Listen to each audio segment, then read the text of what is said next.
Hi, I'm Eric. My wife married me for my meat, so tonight I'm going to remind her of why she said I do.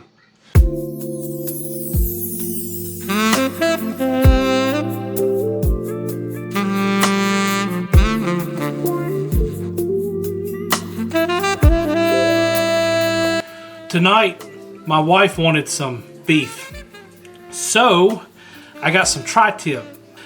What I want to do first is show you how to break this down, and we're going to cut it into steaks. And yes, I know, Eric, what are you doing? Why aren't you smoking the meat? I'm going to smoke some tri-tips coming up. I've got plenty. Rated in the South. It's more of a West Coast thing that's starting to become very popular. It's at the very bottom of the bottom sirloin. Eric, show him a diagram.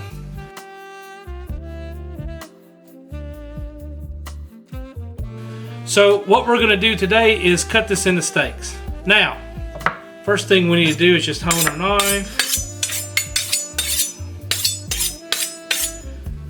If you'll notice here, we want to cut against the grain, and this is very visible grain. There's a little break right here. So you have this side over, the grains, you see it? The grain's going this way, okay? And then right there, the grain starts to go diagonally that way.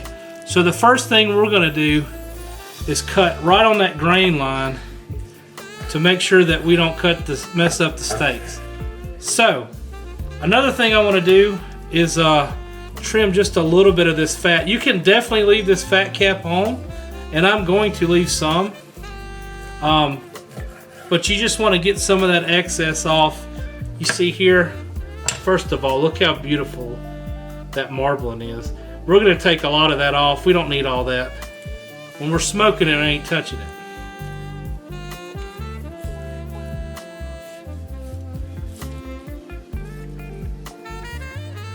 Alright, that's good enough for me. So, you see how the grains are going this way?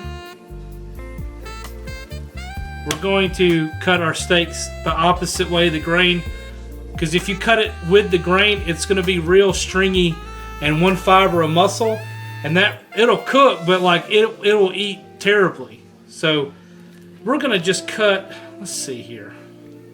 Let's cut some fatty boys.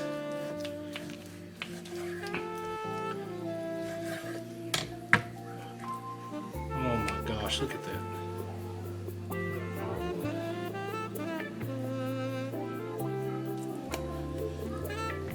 And here it is. I went against the grain. I got me, what, 8 or 9 little steaks. That American Wagyu's got a really nice marbling in it, as you can see. Now what we're gonna do is season it, get the cast iron ready. We're gonna do it inside. All right, they're cut up. Next thing I'm gonna do is season it with some AP. We're gonna kill the hogs, and I got a steak rub, but you can literally just do this or just do salt, pepper, and garlic. This is just what I'm feeling tonight.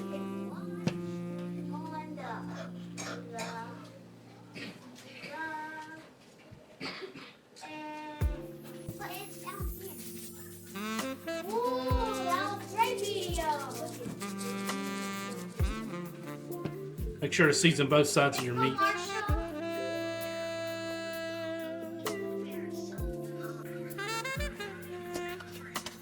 Get these put on a plate.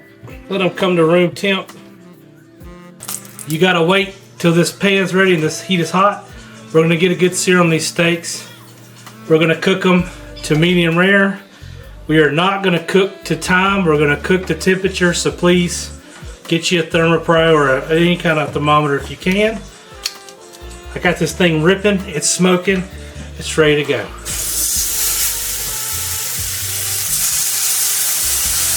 We are not going to crowd your pan. I'm shooting for I want to pull it off at 120 and let it rest.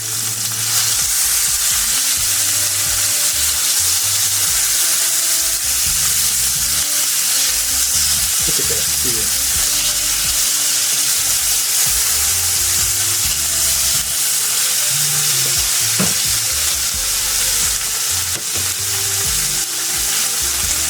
You want a little trick about checking how done your meat is? If you take your hand, you press right here on below your thumb, that feels like rare. If you hit your index and your thumb together, medium rare.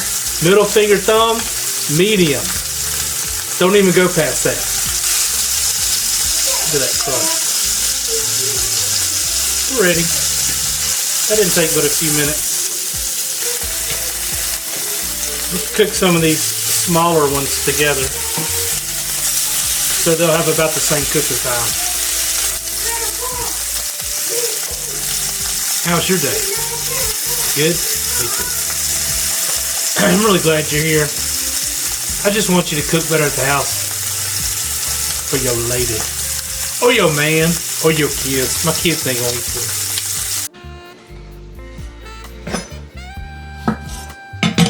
Wallaby hot dog.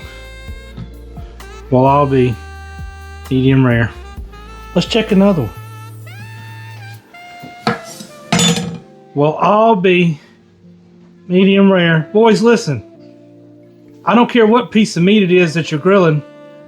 If you want medium rare, pull it off at 120, let it rest. That's my tip. All right, let's fix a plate.